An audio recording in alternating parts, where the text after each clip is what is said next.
Hello everyone, how are you all? Today in this video we are going to continue our chapter 1 electric charges and fields for class plus 2 और आज के इस video में हम totally एक नया topic सीखने वाले हैं। बहुत इंटरेस्टिंग और बहुत ही इंपॉर्टेंट टॉपिक है। खैर ये तो मैं हर एक वीडियो से पहले बोलता हूँ because every topic is important. You can not selectively study the topics for boards, right? So the name of the topic that we are going to start today is electric field lines. Electric field के बारे में हमने पढ़ लिया। अब एक scientist थे Michael Faraday, जिनके दिमाग में ये आया कि इस इलेक्ट्रिक फील्ड को इमेजिन कैसे किया जाए, because imagination is the key concept in physics. तो उन्होंने इलेक्ट्रिक फील्ड लाइंस का कॉन्सेप्ट डेवलप किया और इलेक्ट्रिक फील्ड कैसा दिखेगा उसको हमें देखना सिखाया। So let's define first of all what are electric field lines. Electric field lines are the curves. Curves means it may be straight, it may be in a bending form, right? So it is a curve basically along which a unit positive charge, unit का मतलब है as small as possible, ठीक है? अगर इस line पे किसी positive charge को रख दिया जाए तो वो चार्ज क्या करने लगेगा? मूव करने लगेगा, right? So the definition is quite simple as in front of you. Curve along which a unit positive charge would move if it is free to do so. किसके अंदर? इलेक्ट्रिक फील्ड के अंदर. तो ये lines उस field को क्या करेंगी? रिप्रेजेंट करेंगी. और कुछ छोटी और इंटरेस्टिंग बातें, कॉन्सेप्ट किसने दिया था? ये माइकल फैराडे ने. उसके बाद ये जो कर्व्स हैं, अनडाउटेडली मैं इनको बोर्ड पे या पेपर पे या नोटबुक पे ड्रॉ करता हूं विच इज टू डायमेंशनल. तो यहां से एक चीज दिमाग में बैठ जाती है कि शायद ये लाइंस हैं actually two dimensional lines. No, these are not two dimensional lines, these are space curves, just like you can say paper or a blanket or whatever. तो ये थ्री डायमेंशनल स्पेस कर्व्स होती हैं. ऐसा नहीं कि किसी particular plane में है, ये सभी दिशाओं में होती हैं, सभी डायरेक्शन में. सो it is a space curve. Next, the concept of field lines is purely imaginary. हालांकि फील्ड जिनको ये लाइंस रिप्रेजेंट करती हैं वो ट्रू हैं. An electric charge has field, that is true, 100% true. But the field is not the field lines. means field lines हमने खुद अपनी तरफ से बनाए ताकि फील्ड को जस्टिफाई कर सकें, वहां पे उसको रिप्रेजेंट कर सकें. the concept of field is true but the concept of field lines is imaginary. so that's quite interesting. अच्छा, फिर इलेक्ट्रिक फील्ड लाइंस के कॉन्सेप्ट को और डीपली समझने के लिए यहां पे प्रॉपर्टी समझते हैं. And I am going to tell you the important properties जहां से बोर्ड का क्वेश्चन डेफिनेटली बनता है. पहली प्रॉपर्टी पे चलता हूं. Tangent to field line at any point gives the direction of electric field vector, I mean electric field intensity at that point. आपके पास कोई फील्ड कर्व है, राइट? लेट्स से कि ये इलेक्ट्रिक फील्ड लाइन है, ऐसे जा रही है, राइट? अभी इसके कुछ पॉइंट्स चूज कर लेता हूं. कोई मुझसे पूछे कि ए पॉइंट पे इलेक्ट्रिक फील्ड स्ट्रेंथ की क्या डायरेक्शन है, बी पॉइंट पे इलेक्ट्रिक फील्ड इंटेंसिटी की क्या डायरेक्शन है, तो मुझे कुछ नहीं करना, उस पॉइंट पे फॉरवर्ड डायरेक्शन में एक टेंजेंट ड्रॉ कर देना है, right? That tangent is going to give me the direction of electric field at that particular point. So this direction of electric field is only at point A, none other point. अगर B point पे देखूं तो ये टेंजेंट कैसे जाएगा? It would go like this. So this is the direction of electric field. This was at A point and this is at B point. So that's why we say tangent to field lines at any point gives the direction of electric field vector at that point. जिस point पे आपने tangent draw किया है उसी point पे आपको field की direction मिलने वाली है. पहली प्रॉपर्टी. दूसरी एंड इंपॉर्टेंट प्रॉपर्टी, यहां से बोर्ड का क्वेश्चन बनता है. Let me tell you, continuous होती हैं ये फील्ड लाइंस और स्मूथ कर्व्स होती हैं विदाउट एनी ब्रेक. मतलब इनमें सडनली ना तो कोई बेंड आता है, देखो स्मूथली. दूसरा, ना ही इनमें कोई बीच में ब्रेक होता है, मतलब ऐसा नहीं है बीच में से कहीं मिसिंग है. तो यहां से क्वेश्चन आता है पेपर में, why the field lines do not have any break, या why the field lines are without break. अभी मैं यहां पे एक लाइन ड्रॉ करता हूं, ये कर दी। मैं बोल देता हूं कि बीच में इसके क्या है, ब्रेक है। सो प्रैक्टिकली क्या होना चाहिए, प्रैक्टिकली यहां पे मुझे एक पॉजिटिव चार्ज रख देना चाहिए। ये पॉजिटिव चार्ज मूव करेगा, मूव करता करता इस पॉइंट पे आ जाएगा, फिर यहां से क्या करेगा, जंप करेगा।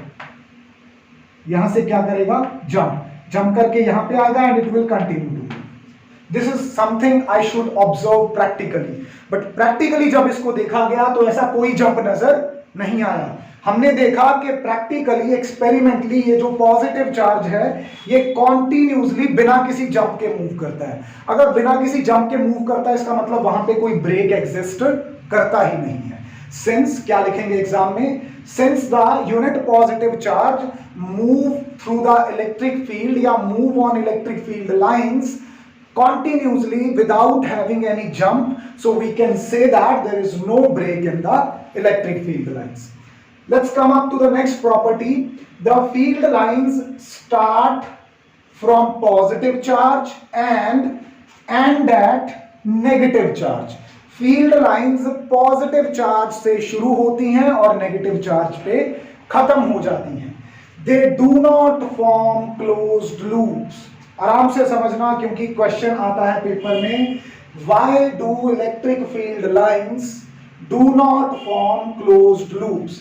Why do not electric field lines form closed loops? और साइंस में तो है भी यही, how, what, why। तो ये तीन इंपॉर्टेंट होते हैं वर्ड्स। तो यहाँ पे why पूछा जाता है कि क्यों closed loops फॉर्म नहीं करती। Let me make you understand। देखो सपोज यहां पे पॉजिटिव चार्ज है, ध्यान से समझना इसको, और यहां पे नेगेटिव चार्ज है। अच्छा, कौन सी फोर्सेस इन्वॉल्व है इस कॉन्सेप्ट में, इस कॉन्सेप्ट में इन्वॉल्व है कूलम फोर्सेस। कौन सी फोर्सेस, कूलम फोर्सेस। और कूलम फोर्सेस की नेचर क्या होती है, ये हमें पक्के तौर पे पता है कि Coulomb forces are conservative forces. Now if you have forgotten, let's recall +1. What are conservative forces? The forces for which the work done over closed loop is always 0. तो हम यहां पे कह सकते हैं over closed path work done क्या होगा, 0। ये होता है कूलम फोर्सेस का मतलब। अच्छा, अभी मैंने यहां पे एक पॉजिटिव चार्ज लिया है, एक नेगेटिव चार्ज लिया है। Let's say the positive charge exists at A and negative charge exists at B. दोनों के बीच में जो डिस्टेंस है, let's say that is D, right? अभी मेरे पास यहां पे सपोज करो कि कोई चार्ज था, ठीक है। इस चार्ज को मैं A पॉइंट से B पॉइंट तक along the electric field line move करवा के लेके जाता, ठीक है। अब इस पाथ के अलोंग जब इसे मूव करवाऊंगा, I have to perform some work. That work is always given by the dot product of force and displacement, right. Here the displacement is d, so I can write f dot d. Now there may be the chance कि I do not know the force। तो यहां पे मेरे को चिंता करने की बात नहीं है, मुझे इलेक्ट्रिक फील्ड तो पता होगा, and the definition of electric field says The electric field is force per unit charge। जिस चार्ज को आप यहां पे मूव करवा रहे हो, तो F की वैल्यू क्या आ गई, QE। तो इसका मतलब है यहां पे F की जगह मैं ये चीज पुट कर सकता हूं।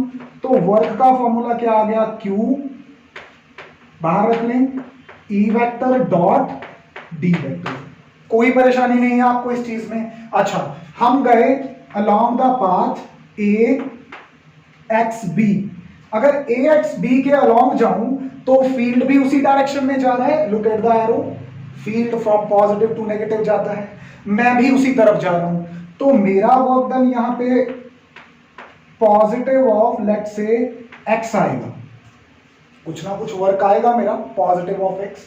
फिर मैं क्या करता हूं, मैं ये अपनी तरफ से मान के चल पड़ता हूं कि electric field lines negative to positive भी आ सकती है, राइट। तभी क्लोज लूप बनेगी ना। अगर आप A से चल के X के थ्रू B पे होके Y के थ्रू A पे वापस आ जाओ, यही क्लोज लूप होती है। अब ये चीज मैं इमेजिन करके चल रहा हूं, मैं बी पे पहुंच गया, अब मैं वापस ए पे आना चाहता हूं। अगर बी से ए की तरफ आऊंगा, again I have to move displacement D, और मेरा work done in the direction of field होगा। ये फील्ड लाइन नेगेटिव से पॉजिटिव जा रही है, तो दूसरी बार भी मेरा वर्क डन क्या आ जाएगा, पॉजिटिव। यहां से मेरा वर्क डन अगर मैं टोटल देखूं तो that must be W1 plus W2, तो ये कितना आ जाएगा, twice of x, which is not zero because यहां पे x जीरो नहीं होगा। क्या देख रहे हो आप? अभी तो आपने कहा था कि यहां पे ये जो फोर्स है ये कूलम फोर्स है। अगर ये कूलम फोर्स है तो ये नेचर में क्या है, कंजर्वेटिव, तो इसके लिए क्लोज्ड पाथ पे वर्क डन क्या आना चाहिए था, जीरो। पर आपका वर्क डन यहां पे क्या आ रहा है, नॉन जीरो। इसका मतलब आपकी सपोजिशन रॉन्ग है ना, कि आप बी से ए भी आ सकते हो। बी से ए का मतलब है कि फील्ड लाइन भी बी से ए आती है। अगर अभी सोचो कि मैं ऐसा मान लूं कि बी से ए तो फील्ड की डायरेक्शन होती ही नहीं है, ये हमेशा पॉजिटिव से नेगेटिव की तरफ होती है, नेगेटिव से पॉजिटिव की तरफ कभी नहीं होती। अभी वापसी में क्या होगा, जब आप बी से ए की तरफ आओगे तो आप मूव तो करना चाहते हो बी से ए की तरफ, बट आपका फील्ड और फोर्स लग रहे हैं ए से बी की तरफ, तो दोनों एक दूसरे के क्या हो गए, उल्टा।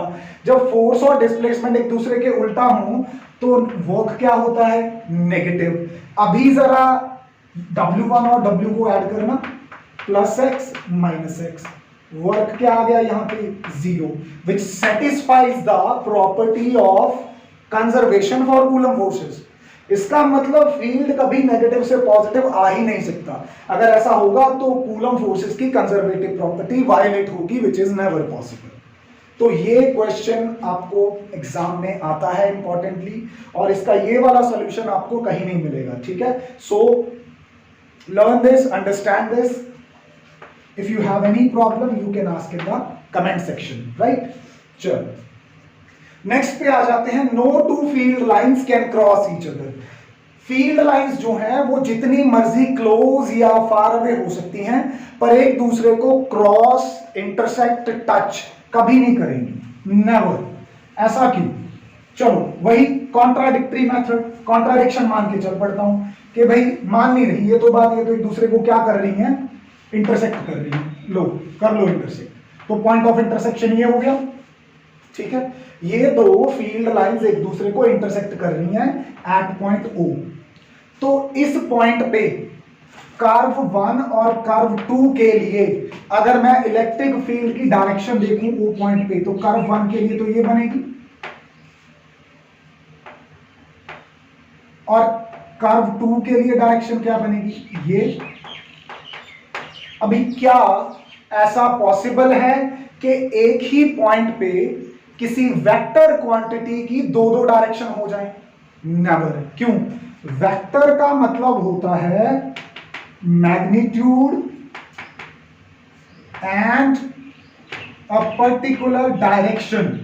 किसी क्वांटिटी की पास मैग्नीट्यूड हो और एक खास सिंगल यूनी डायरेक्शन हो उसकी। पर इस पॉइंट पे तो आपने कितनी डायरेक्शन बना दी, दो बना दी, तो इसका मतलब आपकी सपोजिशन ही रॉन्ग है।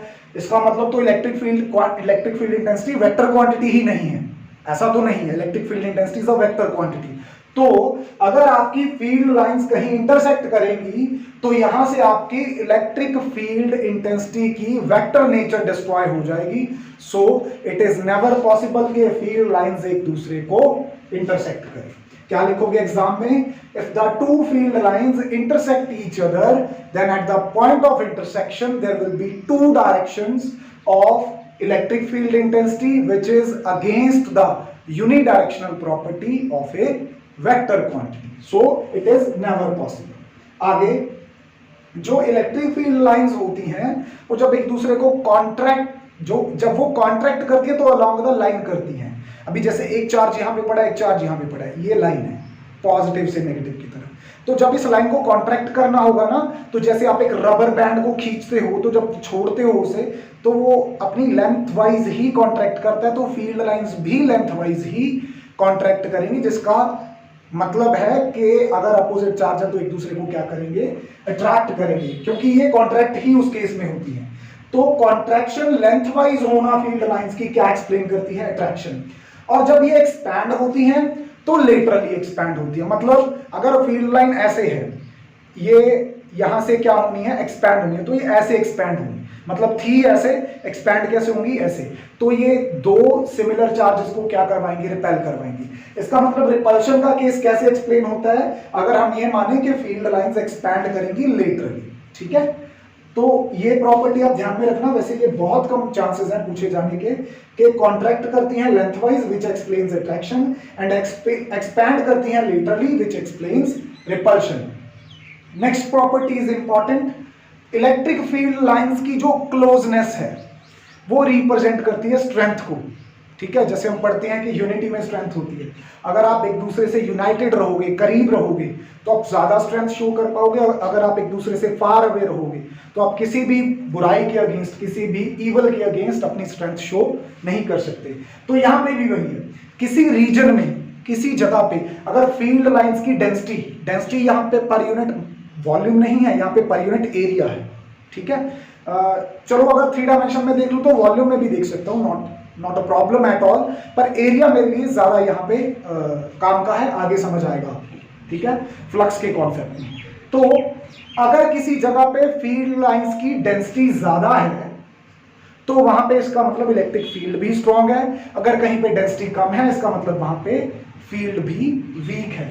So the density of lines is directly proportional to electric field intensity और इलेक्ट्रिक फील्ड स्ट्रेंथ। नेक्स्ट आ जाता है, मैं एक प्रॉपर्टी यहां से मिस कर गया, दोनों को एक्सप्लेन कर देता हूं। It is always perpendicular to the surface of conductor.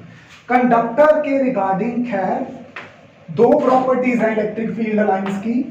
पहली प्रॉपर्टी उसमें से है कि इलेक्ट्रिक फील्ड लाइंस किसी भी कंडक्टर की सरफेस के हमेशा परपेंडिकुलर होती हैं, वो कभी भी किसी और डायरेक्शन में नहीं हो सकती। वैसे तो ये मैथमेटिकली इसका प्रूफ हम अगले चैप्टर में करेंगे, पर थोड़ा सा मैं आपको थ्योरेटिकली यहां पे समझा के चलता हूं। सपोज मेरे पास ये कंडक्टर है, ठीक है, ये इसकी सरफेस है। मैं कह रहा हूं प्रॉपर्टी के अकॉर्डिंग कि ये फील्ड लाइन हमेशा इसके क्या रहेगी, परपेंडिकुलर रहेगी, ऑलवेज। अब आप में से कोई कह दे कि सर नहीं, मैं नहीं मानता, अगर किसी एंगल पे हो जाए ये, तो मुझे जरा एक्सप्लेन कर दो कि फिर क्या हो जाएगा। चलो अभी करता हूं। ये इलेक्ट्रिक फील्ड वेक्टर को जरा डीकंपोज कर लो, क्या कर लो, इसको रिजॉल्व कर लो। तो एक कंपोनेंट इसका इस तरफ होगा अलोंग द सरफेस, दूसरा कंपोनेंट इसका इस तरफ होगा perpendicular to the surface. This is perpendicular component and this is parallel component. अब parallel component along the surface है। अगर यहां पे कोई चार्ज रख दिया हमने, इसको चार्ज दे दिया बाय कंडक्शन और बाय व्हाटएवर प्रोसेस, तो ये charge particle on the surface क्या करने लगेगा, मूव करने लगेगा। क्योंकि हम तो पढ़ चुके हैं कि जब किसी चार्ज पार्टिकल को इलेक्ट्रिक फील्ड में रखा जाता है तो वो फील्ड की वजह से इन्फ्लुएंस होता है और मूव करता है। अगर ये charge on the surface move करेगा तो हम यहाँ पे क्या ऑब्जर्व करेंगे, जब चार्ज एक पर्टिकुलर डायरेक्शन में मूव करता है तो यहाँ पे किसका कॉन्सेप्ट आ जाएगा, इलेक्ट्रिक करंट्स का। और ऐसा कोई भी फेनोमेना, कोई भी फंडा यहाँ पे देखा नहीं गया। इक्विलिब्रियम कंडीशंस के अंडर कोई भी चार्ज सरफेस के ऊपर मूव नहीं करता। इसका मतलब हमारी ये पैरेलल कंपोनेंट वाले की तो एग्जिस्टेंस ही नहीं है। तो कौन सा बचा, ओनली परपेंडिकुलर कंपोनेंट। इसका मतलब ये फील्ड किसी एंगल पे हो ही नहीं सकता। ये सिर्फ और सिर्फ कैसे पॉसिबल है, ये परपेंडिकुलरली पॉसिबल है। What will you right in exam? If electric field is not perpendicular, if the field lines are not perpendicular to the surface, then the tangential component of electric field will allow the movement of charges on the surface, but no such phenomena was observed under equilibrium conditions. So the electric field lines are always perpendicular to the surface of conductor, right? Let's go to the last property. They do not pass through a conductor. अगर आपकी field line इधर से आ रही थी तो ये अंदर नहीं पास करेगी, अंदर क्या होगी, मिसिंग। ठीक है, अंदर क्यों नहीं पास करती, इसको भी हम अगले चैप्टर में मैथमेटिकली प्रूव करेंगे। यहां पे उसका नटशेल में बता देता हूं, electric field inside the conductor हमेशा क्या होता है, जीरो होता है। अगर किसी कंडक्टर के अंदर इलेक्ट्रिक फील्ड जीरो है, इसका मतलब वहां पे फील्ड है ही नहीं। अगर वहां पे फील्ड नहीं है तो रिप्रेजेंट किसको करना, क्योंकि हम तो कह ही चुके हैं कि फील्ड लाइंस क्या करती हैं, रिप्रेजेंट करती हैं फील्ड को। तो अगर अंदर फील्ड ही नहीं है तो किसको रिप्रेजेंट करना, इसका मतलब अंदर लाइंस एग्जिस्ट नहीं करती। और इसकी यही प्रॉपर्टी कि electric field inside the conductor zero होता है, इसको हम क्या बोलते हैं, इसको हम बोलते हैं इलेक्ट्रोस्टैटिक शील्डिंग। शील्ड करने का मतलब क्या होता है, बचाना। तो अगर किसी चीज को हॉलो कंडक्टर के अंदर रख दिया जाए तो वो एक्सटर्नल इलेक्ट्रिक फील्ड से क्या हो जाता है, सेव हो जाता है। That is why we prefer to sit inside the car in a मतलब जब कभी थंडरिंग हो रही हो, rather than standing under a या बीनीथ ए ट्री। ट्री के नीचे खड़ा होने की बजाय अगर हम हॉलो कंडक्टर जो कि कार की बॉडी है उसके अंदर बैठे रहते हैं तो ज्यादा सेफ है, राइट। इसको और डिटेल में आगे भी पढ़ सकते हैं, अदरवाइज इलेक्ट्रोस्टैटिक शील्डिंग जो है इतनी सी ही है हमारे पास यहाँ पे। अभी इसके बाद हम क्या करते हैं, डिफरेंट चार्जेस लेते हैं और उनके लिए इलेक्ट्रिक फील्ड लाइंस ड्रॉ करने की कोशिश करते हैं, right. Be with me, topic is very interesting and very important from exam point of view. चलो, प्रॉपर्टीज कर ली हमने, इंपॉर्टेंट प्रॉपर्टीज सीख ली, बोर्ड के पॉइंट ऑफ व्यू से कौन सी इंपॉर्टेंट है। तो अभी हम क्या करते हैं, डिफरेंट चार्जेस लेके उनके लिए इलेक्ट्रिक फील्ड लाइंस ड्रॉ करने की कोशिश करते हैं एंड वी विल सी अगर कोई और कॉन्सेप्ट हमें यहां पे मिलता है। अच्छा, सबसे पहले मैं यहां पे पॉजिटिव चार्ज के लिए ड्रॉ करूंगा, देखते जाना बस आप। एक पॉजिटिव चार्ज के लिए इलेक्ट्रिक फील्ड लाइंस जो होती हैं, these are like this, always away from the charge, understood। और इसको आप जितना चाहे और डेंस बना सकते हो। अच्छा सर, आपको कैसे पता चला, आपकी बात पे भरोसा कैसे करें? भाई माइकल फैराडे ने तरीका बताया था इसका। माइकल फैराडे कहता आप क्या करो, जो भी आपके पास चार्ज है, जिसकी भी आप फील्ड लाइंस ट्रेस करना चाहते हो, उसके नियर बाय एक यूनिट पॉजिटिव चार्ज रख दो। जिधर यूनिट पॉजिटिव चार्ज आएगा समझ लो कि उधर लाइंस जा रही है। अगर मैं इसके नजदीक कहीं पे भी एक टेस्ट चार्ज रख भी दूं, Q not positive test charge, तो ये इस पॉजिटिव चार्ज से किधर भी रख दो अवे भागेगा। That is why field lines की डायरेक्शन आउटसाइड है, राइट। अगर यही मैं किसके लिए ड्रॉ करूं, फॉर अ नेगेटिव चार्ज, यहां पे क्या होने वाला है, मेरे पास एक नेगेटिव चार्ज है, ठीक है। इस नेगेटिव चार्ज की वजह से फील्ड लाइन अगर मैं ड्रॉ करूं डायरेक्टली तो it is going to be like this. अब why should you believe me, you should do it by yourself. कैसे, आप इस नेगेटिव चार्ज के नियर एक टेस्ट चार्ज रख दो, यूनिट पॉजिटिव टेस्ट चार्ज। अगर यहां पे मैं पॉजिटिव टेस्ट चार्ज रखूंगा कहीं भी, यहां रख दूं, यहां रख दूं, यहां रख दूं, यहां कहीं भी रख दूं, तो ये ऑलवेज नेगेटिव चार्ज की तरफ खिंचा आएगा, it will be attracted towards the negative charge. तो बस वैसे ही इसकी क्या ड्रॉ होगी, फील्ड लाइंस की डायरेक्शन ड्रॉ होगी, right. If I go next, किसके लिए ड्रॉ करूं, for a system of two equal and similar charges.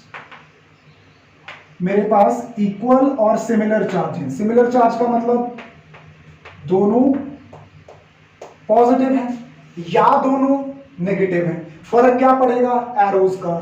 जैसा मैं दो पॉजिटिव के लिए करूंगा, आप अपने आप क्या करोगे, नेगेटिव के लिए ड्रॉ करके उसकी एक पिक क्लिक करके मुझे कमेंट सेक्शन में दिखाओगे, ठीक है। अब दोनों पॉजिटिव के लिए क्या होने वाला है, क्योंकि ये आउटर साइड्स हैं, इधर तो कोई प्रॉब्लम नहीं आएगी। ऐसे ही अपनी फील्ड लाइंस को बाहर की तरफ दिखा देंगे। और अगर मैं इनर फेसेस की बात करूं, अब ये तो दोनों पॉजिटिव हैं, they do not like each other, तो इनका यहां से क्या शुरू हो जाएगा, बेंडिंग शुरू हो जाएगा। एक दूसरे को ऐसे लगेगा जैसे एक दूसरे से नफरत करते हैं और दूर दूर भाग रहे हैं, एक दूसरे से भाग जाना चाहते हैं, एक दूसरे से दूर दूर, ठीक है, दे हेट ईच अदर। तो इस तरह से ये हमारे पास फील्ड लाइंस क्या है, बन जाएंगी। अच्छा, इन दोनों चार्जेस के अगर ये इक्वल है और सिमिलर है, इक्वल भी और सिमिलर भी, तो इनके बिल्कुल मिड में, बिल्कुल मिड में अगर आप एक लाइन ड्रॉ कर दो, तो ये लाइन पे जितने भी पॉइंट्स होंगे, जितने भी पॉइंट्स होंगे, ये आपके सारे के सारे क्या होंगे, ये सारे के सारे आपके न्यूट्रल पॉइंट्स होंगे। क्या होंगे, न्यूट्रल पॉइंट्स। न्यूट्रल पॉइंट का मतलब जहां पे नेट फोर्स क्या लग रही है, जीरो। और हमने तो न्यूमेरिकली भी प्रूव कर दिया कि अगर दो सिमिलर चार्ज हैं उनके बीच में नल पॉइंट मिलेगा हमें, ठीक है, राइट। अगर अभी तुम्हें नेगेटिव के लिए करना पड़े तो अपने आप करना, उसकी पिक क्लिक करके मुझे कमेंट सेक्शन में फॉरवर्ड करना। आई वांट टू सी कि आप में से कितने ऑनेस्टली इन लेक्चर्स के साथ काम कर रहे हैं, राइट। इसके बाद चलते हैं, दो नेगेटिव पे आप अपने आप करोगे। यहां पे बस एक कॉन्फ़िगरेशन और है इसके बाद, for a system of two equal but opposite charges. ये इक्वल बट अपोजिट चार्ज कुछ जाना पहचाना सा लग रहा है, इसको इन शॉर्ट रिप्लेस करना, two equal but opposite charges, इसको बोलते थे, क्या बोलते थे, डायपोल्स, राइट। तो अगर एक मेरे पास पॉजिटिव चार्ज है, एक मेरे पास नेगेटिव चार्ज है, इनके लिए ड्रॉ करूं तो हमने कहा है कि फील्ड हमेशा पॉजिटिव से नेगेटिव की तरफ जाएगा, पर नेगेटिव से वापस पॉजिटिव की तरफ नहीं आएगा, ठीक है। अभी इसको क्या करेंगे, बस ऐसे ड्रॉ करते जाएंगे, जितना आप डेंस चाहो उतना डेंस बना सकते हो।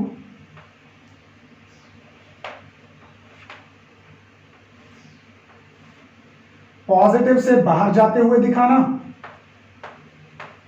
और नेगेटिव के इनसाइड जाते हुए दिखाना। मेरी बात मानने की जरूरत नहीं, अपने आप टेस्ट चार्ज रख के देखो, ये थोड़ा सा तो आगे जाएगा इससे रिपेल होके, पर थोड़ी देर बाद इसकी रिपल्शन होने लगेगी तो वापस मुड़ जाएगा, ठीक है।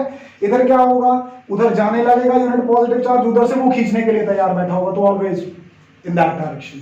अच्छा, फिर आ जाता है फॉर ए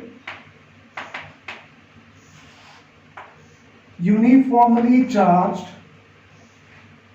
कंडक्टर सरफेस। आपके पास कोई कंडक्टर है, लेट्स से कि ये कंडक्टर है, ठीक है, और ये यहां पे क्या है, पॉजिटिवली चार्ज।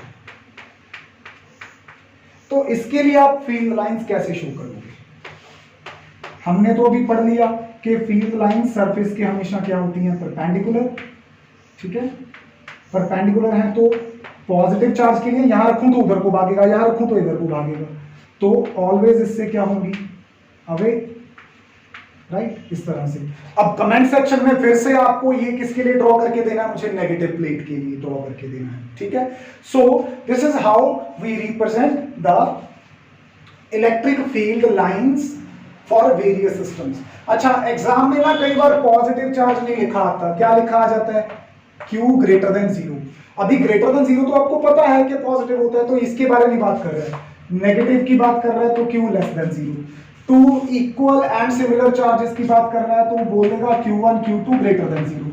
अभी अपने को पता है कि चाहे दो पॉजिटिव चार्ज हो उनकी प्रोडक्ट भी पॉजिटिव आएगी ग्रेटर देन जीरो, चाहे टू नेगेटिव चार्ज हो उनकी प्रोडक्ट भी क्या आएगी, ग्रेटर देन जीरो, -3 -2 +6, ठीक है।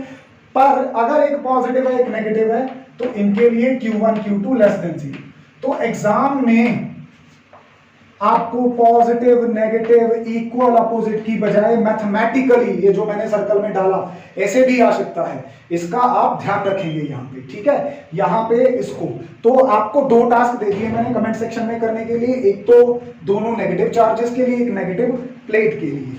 Well, this was all about this short, interesting and important concept, the concept of electric field lines. Hope you have enjoyed this learning. Now let's meet in the next video. Till then, take care of yourself. Goodbye.